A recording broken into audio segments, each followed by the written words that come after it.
ওপার বাংলায় এবার সবচেয়ে বড় তোলপাড়। ক্ষমতার বদলের মাত্র 10 দিনের মাথায় এবার পশ্চিমবঙ্গের সমস্ত মাদ্রাসার ভিতর এক নজিরবিহীন নীতিগত হস্তক্ষেপ করল নতুন রাজ্য সরকার। এখন থেকে ক্লাস শুরুর আগে শিক্ষক এবং ছাত্রদের অ্যাসেম্বলিতে বন্দে মাতারাম গাওয়া বাধ্যতামূলক করা হয়েছে। কোনো আলোচনা নয়, কোনো সময় দেওয়া নয়।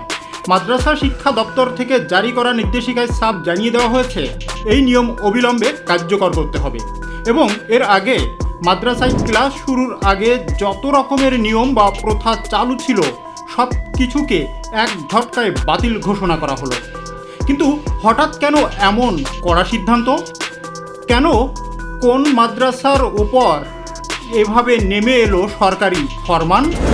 আর বঙ্কিমচন্দ্রের লেখা যে গানটিকে কেন্দ্র করে ভারতের রাজনীতি সবসময় উত্তপ্ত থাকে, তা নিয়ে নতুন সরকারের এই মেগা অ্যাকশন কি অপার বাংলায় বড় কোনো সংঘাতের জন্ম দেবে? জানতে ভিডিওটি শেষ পর্যন্ত দেখুন।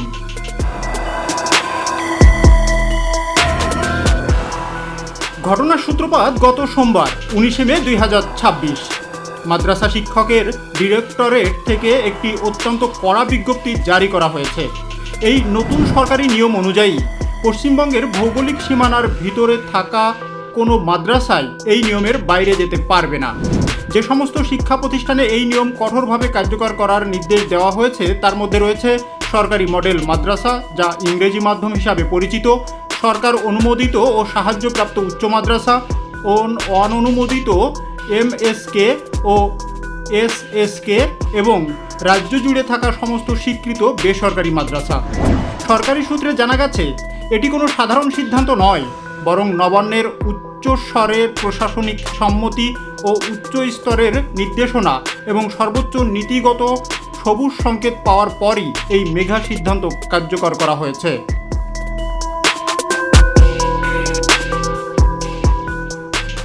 কিন্তু কেন এই বন্দে মাতারাম গানটিকে ঘিরে এত বিতর্ক?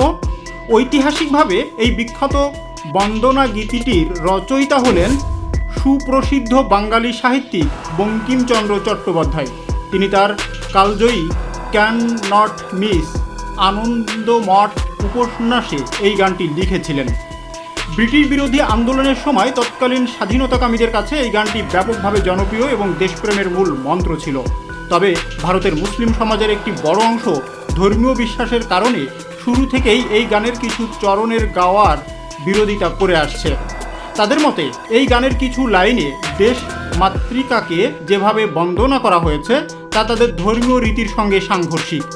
এই দীর্ঘকালীন বিতর্কের মাঝেই চলতি বছরের ফেব্রুয়ারি মাসে ভারতের কেন্দ্রীয় বিজেপি সরকার বন্দে মাতারাম গানটিকে ভারতের জাতীয় সঙ্গীত জনগণমন এর সমমর্যাদা প্রদান করে।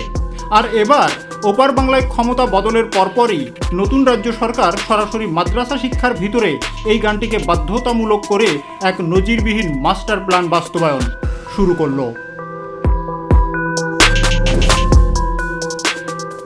দর্শক, ক্ষমতা বদলের পর প্রথম 10 দিনেই একের পর এক বড় সিদ্ধান্ত নিচ্ছে নতুন সরকার। প্রথমে পশ্চিমবঙ্গে গবাদি পশু কেনাবেচা ও জবাইয়ের উপর কঠোর নিয়ন্ত্রণ, তারপর ইমাম, মুয়াজ্জিন ও পুরোহিতদের দীর্ঘদিনের সরকারি ভাতা বন্ধের ঘোষণা, আর এবার মাদ্রাসার ভিতরে বন্দে মাতারাম বাধ্যতামূলক করা। এই ত্রিমুখী নীতিগত সিদ্ধান্ত কি পশ্চিমবঙ্গের শিক্ষা ব্যবস্থা, গ্রামীণ অর্থনীতি এবং সামাজিক সম্প্রীতির ক্ষেত্রে নতুন কোনো ঝড় তুলবে?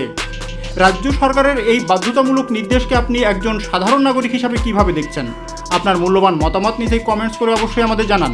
ভিডিওটি ভালো লাগলে লাইক এবং শেয়ার করুন এবং অপর বাংলার সমসাময়িক ভূ রাজনৈতিক প্রতিটি ব্রেকিং খবরের নিখুঁত বিশ্লেষণের জন্য আমাদের ডট প্রেস টিভি চ্যানেলটি সাবস্ক্রাইব করে পাশেই থাকুন।